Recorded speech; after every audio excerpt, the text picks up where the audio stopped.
a hero maximum. On the ground, down the ground, another hero maximum. Welcome back to the Maximum Cricket Podcast, episode Joesph Root. That's right, it's number 66. We just have Lugsy today. Jacko has got his head behind the books. He is behind on his study. Today, the mankad is back in the Pakistan Afghanistan Series, and so is Pakistan, because they are now the number one ranked one-day international side. Does it matter? I'm not sure. Then we track down the Kiwis playing abroad in the 100, the CPL, New Zealand A versus Australia A, the Caps touring England, and even a little bit on the US10 Masters. My name is Munter, and I hope you enjoy the show. If you like what we do, chuck us a like, a review, or even follow the Patreon if you are feeling extra generous and want some extra content. This podcast is brought to you by, quite simply, the greatest drink on the planet, and that is Coca-Cola. I am dabbling in tonight, Lugsy, a wee 250ml can of Coke, no sugar. Lugsy, I think the world knows your love of Coke. Would you care to share your love in a bit more depth? Well, of course, yeah. I like everyone. I'd like to think everyone. I've loved Coke from a young age. Sort of as I've talked about maybe in the past, I'm the youngest of four. So yeah, no, by the time I was growing up, the mum and dad had a bit of a gutsful, and I was let loose, really. So was I allowed a bit too much Coke potentially at a young age? Yes. With that being said, obviously it's a huge honour to have them on board as our major sponsor for this week. They did give me a wee blurb and asked me to read it verbatim, so I will read that from them. So as I've said, with summer just around the corner, that can only mean two things: hot days of cricket, cold cans of Coke, full sugar, full noise.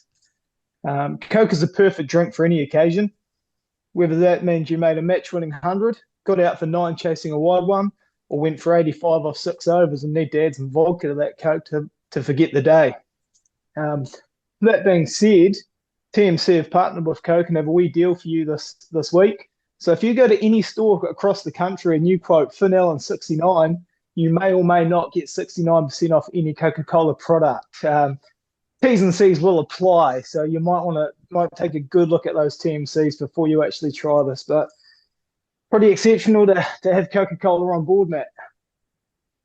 I mean, we've talked off air about white whales with potential guests. Definite sponsors. This is a white whale. This is a pretty easy thing to promote. If you're not, I'm not sure they need us to get people drinking Coke. Like, I'm pretty sure they're doing pretty well. But if you want to support us, support Coke. Support Coke and go to all your local stores across the country. 69%.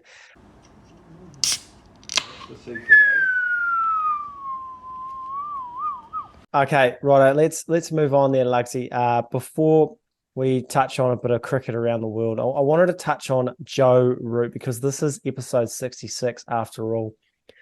And since it's World Cup fever time, we're only 5 weeks away from that first game, I thought I would keep it one day related, because we all know Joesph Root's test accolades, his credentials.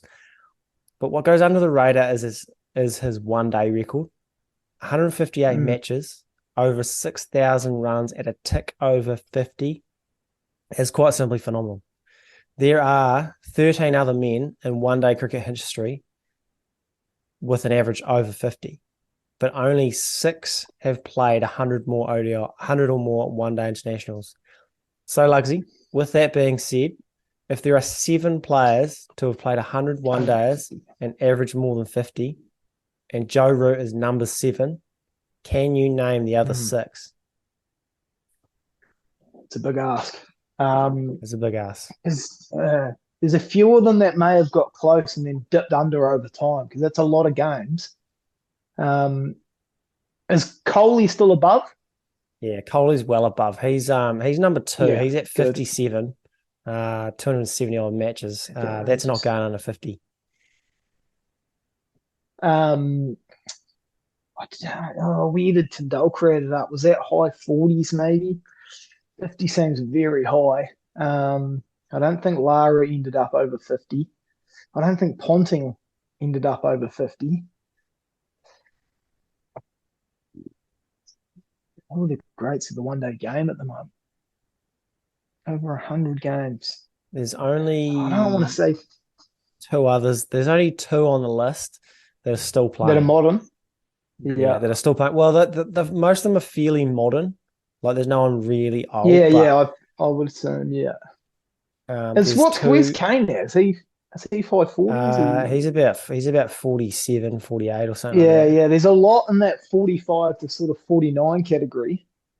Um, Yeah, Williamson at 47.8. yeah, yeah.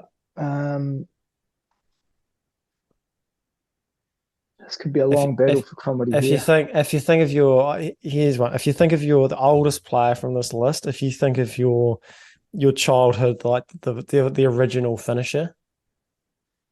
Oh, you've got your Michael Bevins. What about Yeah, you?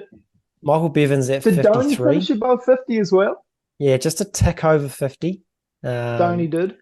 yeah, so he's played the most matches to average over 50. Yeah, yeah. Um, What did Tendulkar? He was high 40s, was he? he might be mid 40s. I want to say, yeah, Yeah. 44 and a half. Lot of Bevan. matches. Um, I'll be missing a couple of real obvious ones, no doubt. Oh yeah, the Trying to think Pakistan of. listeners are absolutely going nuts at the moment. That's for sure. Oh, really? Pakistan. Current Pakistan. Oh, Bubba. Is he Yeah, there? Baba's averaging 58, so he's number one. That's outrageous. Yeah, that's It's quite outrageous. something. Um, there's two more. So we got, One of yeah, them I think is is obvious, just one of the best white ball cricketers ever, and the other one is very very difficult. The only one of hint the I'll best give you white ball is players ever. yeah, one of the greatest ball strikers of all time. Is he modern or not modern? He Not modern. is.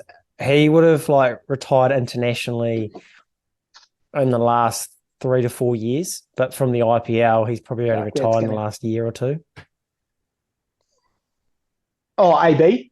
AB, yeah, 53. Was He's the only one that I think strikes at over 100 as well. Um, Yeah, good.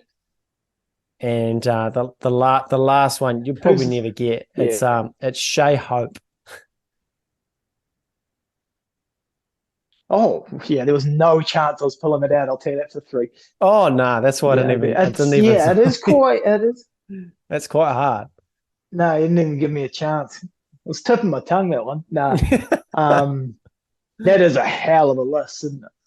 That's a Oh, hell of it's a all list. timers, like some genuine all timers. And Joe Root's on that list. And like when you talk about this England era, this one day era, and a lot of it is built around just Joe Root being that anchor, everyone that bats around, similar to Bazball at the moment.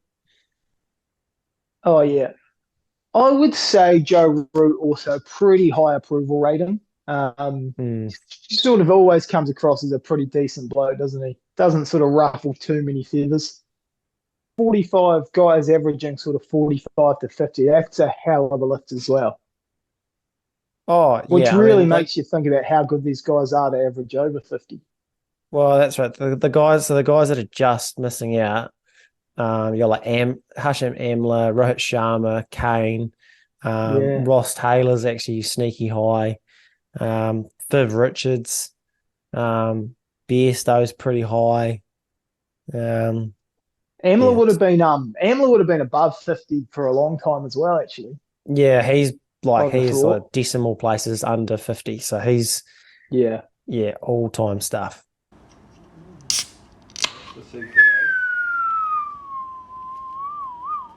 Pakistan are now the number one ranked one day side in the world. Do you think that means Yeah, anything, I'm getting some messages. or do you couple messages, or do you think it's similar to like a person standing tall the wrestling show before a pay per view? You know, they look good, they're looking good, but in Yeah. the end they're gonna lose. Well, I'll tell you one guy who thinks it means absolutely nothing, and that's Dylan Blythe. But that's for another time.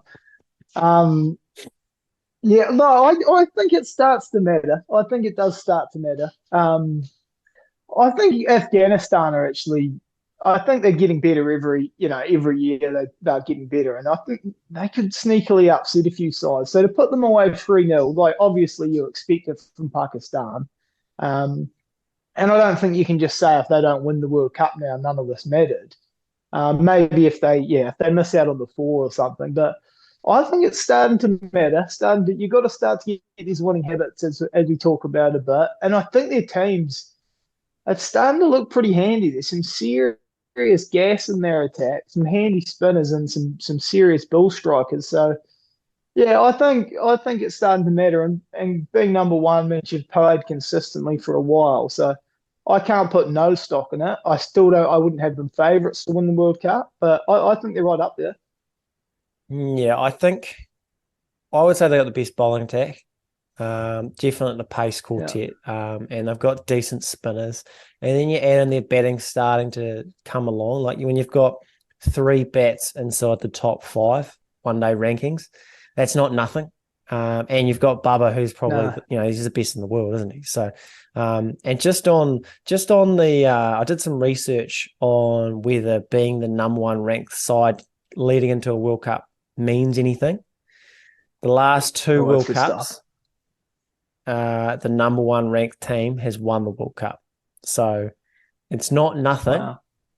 I don't want to put the mockers on Pakistan, but It's reasonably open sort of a World Cup. I mean India are going to be hard to beat, obviously. And then Australia and England are just you mark them down as being a chance. We obviously, as we've talked about, tend to perform pretty well in a World Cup. Pakistan are looking very good. So it's a pretty open World Cup. So there's a chance of you just winning games. 100%. And they're playing like really good cricket. Like, you touched on them beating Afghanistan 3-0. The first ODI was a hiding. Pakistan made 201. Then they rolled the Afghans for 59. Harris Ralph took 5 for 18. The Gas. second match, much tighter affair. Afghanistan made it 300 for 5. Gurbaz made 151. But Pakistan won by 1 wicket with only 1 ball remaining to win the series. And after that game, instead of talking about how close that game was, a lot of the talk was about how the ninth wicket fell for Pakistan. Another mankad and another sort of storm on the Twitter sphere, cricket world. It was the start of the last over. I think Pakistan needed roughly 10. Hmm. Shadab Khan was a Yeah, non-striker. 11, I think. He was 48 off just 35 balls. So he's the hot hand. They really want him on strike. The only batter left. Unfortunately, his eagerness got the better of him and he was run out for backing up too much. Lugsy, your Hmm. your mancat take for the 17th time. Well, it's see, I always feel I'm on the set. I'm always on the side. I hope we don't check the tape and I've changed sides 40 times here because that's a chance. But I like to think I'm on the side of I hate it, but when it's egregious, like the batter has some responsibility.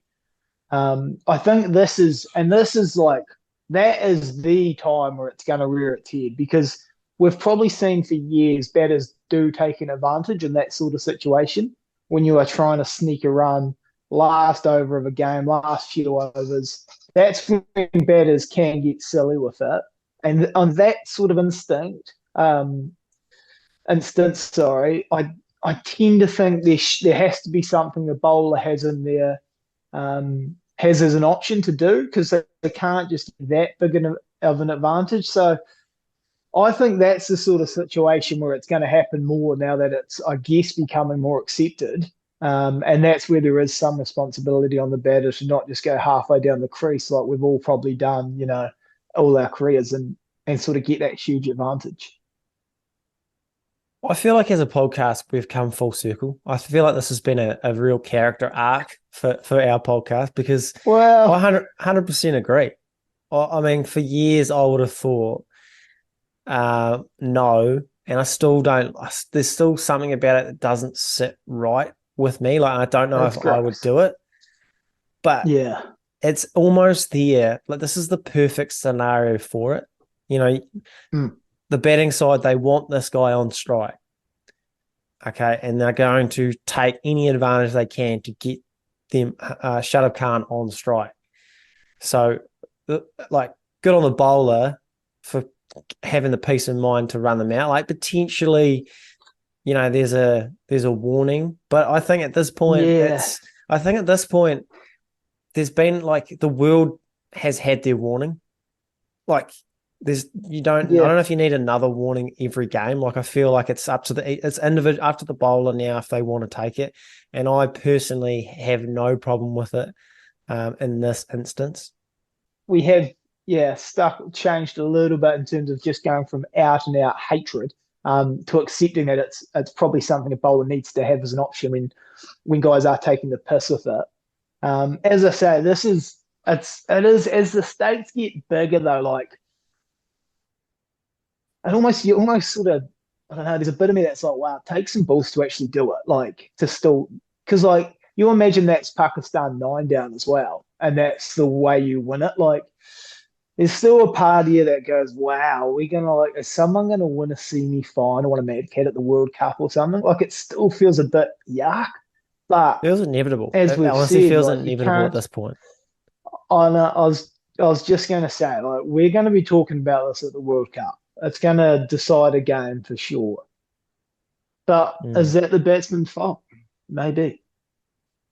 So we touched a bit on Afghanistan, how good they have sort of come. They're going to be a real problem in this World Cup, aren't they? They are going to tip up a few sides, particularly in sort of subcontinent conditions. Yeah, I was going to say the conditions are going to suit. And again, they seem to be growing a lot. What I liked about this side, I was just looking through this side a wee bit, they're still very young as well. Like, they got 150 in that second dig. Only like 21. Is that right? And Jesus a lot Christ. I believe so, yeah. Fact check that someone, but a lot of guys in their team like 23, 24. So, I mean, this World Cup will suit them, no doubt. I mean, to me, it's not even going to be a huge shock if they tip up a couple of sides. And then I think they're probably one of the sides that are really benefiting from the T20 cricket. A lot of just playing so much more cricket than they would have years ago. So their development's being sped along. Because they got demoed in that first game, but they still bowled well. Like, they still had Pakistan all out 200 and 260, I think, in one of the games. Like, they're in the games. They just won. It's like a lot of these little sides, one part of the game sort of always let them down. They never quite put it all together, but yeah, they're getting closer for sure. Yeah, I think their bowling attack is as good as any side in the World Cup. It's going to be their batting that's the key.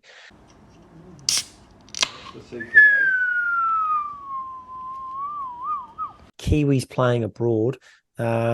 Just a wee sort of rundown, taking stock of how the Kiwis are going overseas before the World Cup and the summer picks up here in New Zealand. We've got players in the 100 preparing for the England tour. We've had the next generation in Australia preparing for an A tour. Guptill's in the CPL. We have some retired guys kicking about with Jacko in the States. That's brilliant. Yeah, a little more rapid fire stuff, but we'll touch on the important stuff. So, yeah, first up, we've got the 100, which finished up this morning. The men's final was between the Oval Invincibles and the Manchester Originals. The only Kiwi involved in that game was Jimmy Neesham, who put on an unbeaten 127 runs off just 64 balls with Tom Curran. Neesham made 57 off 33 as the Invincibles went from 34 for 5 to 161 for 5 off their 100 balls. They were too strong for the Manchester side as they won by 14 runs. Pretty good to see Neesham doing a job at the big stage. He's obviously, news come out that he's going to skip the T20 series against England. He's going to come home to be at the birth of his child. But I think this knock has done himself a real favour for the World Cup squad.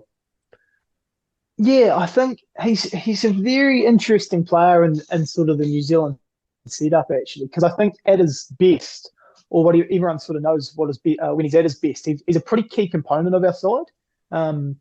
It sort of doesn't always feel like we get the best out of him. And I think I've said it before. I think his performances are probably slightly better than people have realised over the years. Like he's played some pretty key innings. And I think because he's got a lot of potential, you sort of hope he almost does a bit more. But he has actually quietly done quite a bit for our side. And as I say, just when he's at his best and striking it well, like he is an absolute match winner. He can bowl some very handy overs for us. So if we can get him scoring some runs and get him in that side, yeah, huge bonus for the Caps. I think the thing about Nisham that I like, and I do hope he should be in the squad. I don't know if he's in your number 111, but he's a man for the big occasion. Like I think one of the sort of sub stories of that World Cup final is that he's the guy facing up in our super over. Like he's the guy that is trusted the most, and he's also bowling death overs. Like he doesn't shy from the moment. Like the big talk about it 2019 is it's the year of Jofra Archer. Well, he took Jofra for 15 and 5 balls in that super over. You know, like if he's 9 times out of 10, that wins you a super over. Yeah, no, I just think he has actually. I feel like he's probably done a lot better than a lot of people realise, and played a lot of key performance. And I think he was sort of potentially sort of maligned a wee bit in the New Zealand cricket circles for a while. There's always the odd story about him and in the cricketing world over here. And I think it was a lot of it to do with that sort of headstrongness. I think he's just a very, confident guy that wants to win. And those guys tend to be the ones that sort of step up when you need the most. So as I say, our best 11 is to me looking quite strong. So I don't know if we quite make that, but if he's in form and starts performing, if he sneaks into that side, no issue. 100%. So let's go through some of the other Kiwis that were involved in both the women's and the men's competition. No Kiwis in the women's final, which was won by the Southern Brave, but there were 3 Kiwis involved in the competition. Sophie Devine was the 9th top runs getter. Susie Bates wasn't too far off Sophie. Mealy Kerr averaged 33 with the bat, 12 with the ball to prove she's still a premier all-rounder in that women's game. In the men's competition, we had Finn Allen make the second most runs in the comp behind Joss Butler, Colin Munro and Devon Conway, 6th and 7th respectively. Darren Mitchell averaged 27 and Adam Milne was the 6th top wicket taker. There are a few others that didn't do the best, but we'll focus on the positives. Lugsy, what's the biggest highlight from a Kiwi point of view? Yeah, just touching on the women quickly. I mean, if you had said there's 3 players over there doing well, I mean, that is the 3 you'd name from that New Zealand side. They've sort of like been the heart and soul of this New Zealand side for a few years now. Obviously, Sophie Devine and Susie Bates a bit longer, but Mealy Kerr already feels like she's been around for years. Good to see them getting that chance to play overseas, and it's really just a proper full-time gig for them now, which is awesome because it's the women's game developing obviously really well. On the men, I think the big takeaway for us is obviously that man we like to talk about a bit, Finn Allen. Never doubted him. Him's quietly just quietly finishing into that second spot of runs is great to see him. Just seen some highlights of his last innings. Just when he's going well, it looks so good. So, yeah, awesome to see. Colin Munro just sneakily staying in there, just getting a giggle around the world. And always, I saw he's brung up like 10,000 T20 runs now. No small feat. Yeah, just gets gigs everywhere and seems to still do a job. Scored some devastating hundreds for the Black Caps. So, yeah, just handy to see him. Always nice to see him still doing a job. A real good pro. Just on the women's, I'll touch on the women's before we move on. I haven't been the biggest fan of the 100 as a format. Like we've sort of touched on from the New Zealand perspective, it's been tough to follow. But one of the pros of the 100 has been what it's doing for the women's game. Some of the crowds for women's cricket over the last few years has been unbelievable. And I think it's only getting bigger. And I think the 100 has played its part in that. So yeah, Mealy Khoo is going to make herself a lot of money over the next 10 years, that's for sure. Yeah, the 100, it just feels like we're putting a hat on a hat, really. Like it's so, it's just like we've already got T20 cricket. Do we need another format necessarily? But as you say, I mean, we're always, if it's doing a good thing, getting big crowds, and they're not gonna argue with it. And potentially, if I'm overseas, and you can find yourself quickly following these sort of things, but it's just not really for us, is it? Like time zone wise or anything. No, and to be fair, it's for people that are trying to grow the game. It's for people that aren't really following cricket. So, that's cool. If it brings more eyes to the game, then I'm all for it. Black Caps warm-up games. They just finished their second warm-up game before the T20 series starts against England. First game, Worcestershire, they beat by 7 wickets. Jameson, Ravindra, Ferguson, 3 wickets apiece. Second game versus Gloucestershire this morning. They won by 22 runs. They batting first, 84 for 5. Glenn Phillips, 65, just 37 to get New Zealand through to 160 odd. They grabbed regular wickets. Ish Sodhi, 3 for 23 off its 4. Ticking a few boxes. Not really much else to add, Lugsy. I wouldn't have minded these, I know we're playing England in some one days, but I wouldn't have minded this being like just for once, sort of cut the T20s and leading up to the World Cup. Let's just make this a real 5 or 7 ODIs. But obviously, I'm quite looking forward to this series because, this has been a couple of warm-up games, but this series should be quite handy actually and start to be a real gauge to getting our best 11 sorted. So quite important, I think, these next couple of weeks. Yeah, it's gonna see how far away we are from being a genuine threat. New Zealand A versus Australia A is starting up, or started today actually. Very exciting series from a cricket nuffy perspective. Two teams, they're going to play 2 tests, 3 one days in Australia. The two sides played a similar series in New Zealand in March. Before we talk about players to watch, etc., how good is it from a New Zealand perspective to just get some game time in Australian conditions? Oh, I'm huge on A. As I've talked about before, they used to do it in the NRL series where the under-20s would just their format would just match the top side format. So they basically travel as one massive group, and you just play their under-20s, like Roosters Tigers main game, Roosters Tigers under-20s. And I think something like that, obviously it's very hard because of money and everything. It's a lot of travel on that. But something like that where the A's can actually be playing and getting more experience can be only beneficial for the product. So, I'm massive on an A series. And what you get is a mix of guys that have been there and done it and then guys coming up as well. So it's for these guys on the come up, it's a chance to mingle with guys that have been there and done it without actually cracking that top side yet. I've seen a lot of complaints around the age of the New Zealand A side and how there's too many old players, and I don't buy into that. I think this is an A team. This is the best team possible, so they need to be as prepared for international cricket as possible. There's no use just sending an under-23 side if these guys aren't going to be they're being groomed for international cricket, which could be some of these guys. It could be this summer. This is like the last final touches on their domestic career. 100% agree. I don't think if there's no age on the actual Black Cap side or the actual Australian side, if a 35-year-old's good enough to be there, then let them play A cricket and prove their case. Because if a guy drops out injured, you want the next best player, regardless of age, who's ready to go. So age to me, no problem. And who better to learn from for those young guys than a guy that's been there and on the cusp of it as well. So I've got no problem. I don't think it should just be an under-20 side or under-23 side or anything, just the next best 11. 100%. Well said.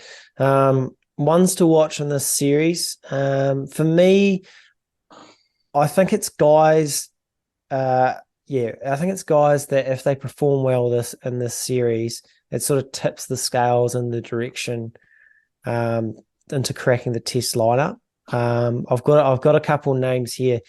I'm really looking. I want to see what Tom Bruce can do at this level. I think he's a guy that averages 49 in first class cricket.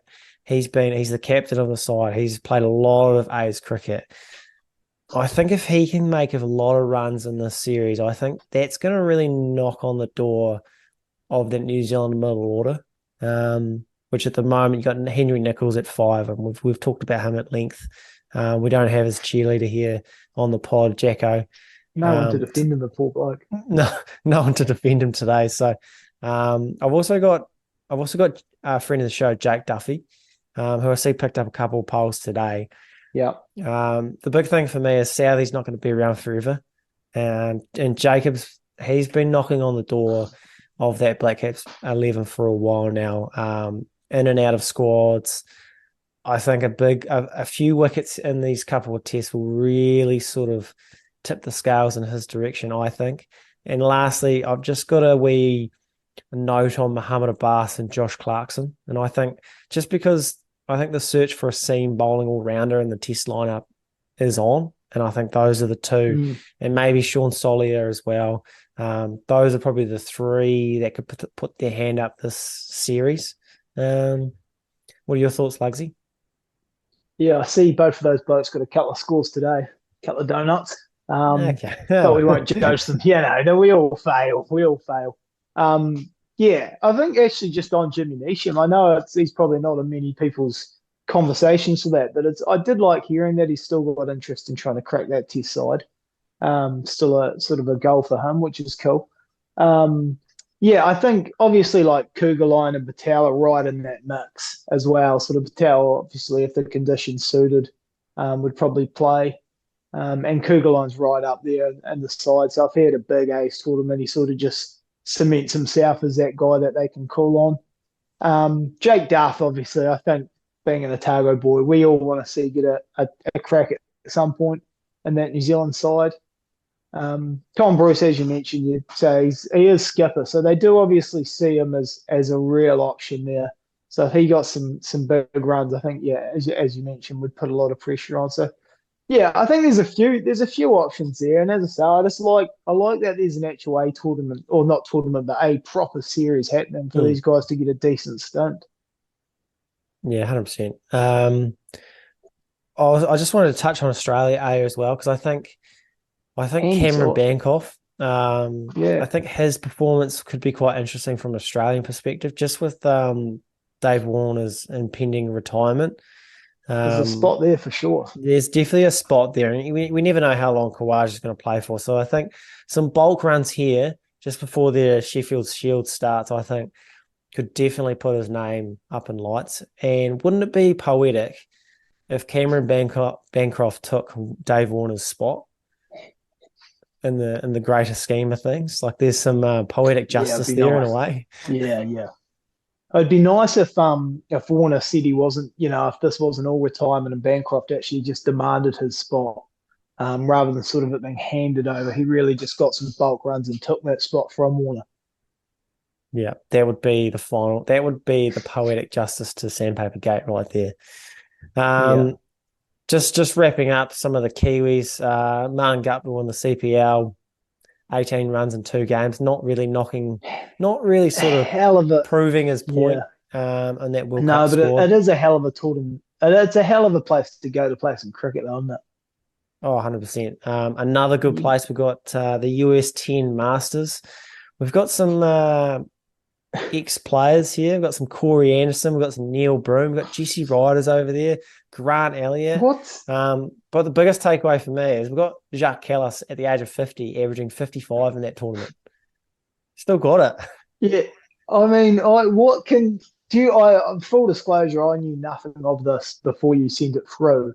And obviously instantly sort of gave it a Goog and looked at these sides. Like, what's the guts of this?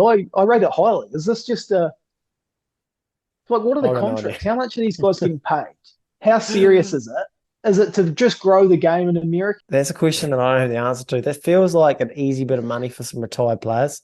But you've got like a lot of like Corey Anderson still got it. Like he's still, he did really well in that the Major League Cricket. That was It's just it's a who's who of like great players. it's some pretty fucking serious squads there. the greatest cash grab ever for some retired players. That's for sure. I don't know how they got callous out of retirement. That's for sure. But good to see the big fella still doing well. Oh, I mean, arguably the greatest cricketer in the history of the great game. That's genuine. I think there is a serious debate there. So doesn't surprise me still seeing it all right. I'd like to think he's looking, would you say, slightly overweight at this point? Because he always carried a couple jacks. He was always walking So I'd like that to think fine he's line. looking just. He was somehow, considering he batted all day and then bowled. I don't know, Harry, what happened there off the field, but he did always look slightly just over the speed limit ever so slightly, but fair play to him. 100%. Right, I better sign off before the time runs out. Thanks for joining us today, team. If you enjoyed the show, give us a like, a subscribe, a rating and review. And if you really like our stuff, check out the Patreon for an extra podcast a week, extra games, a little less structure. Thanks to Lugsy for joining us today, and we'll see you all next week.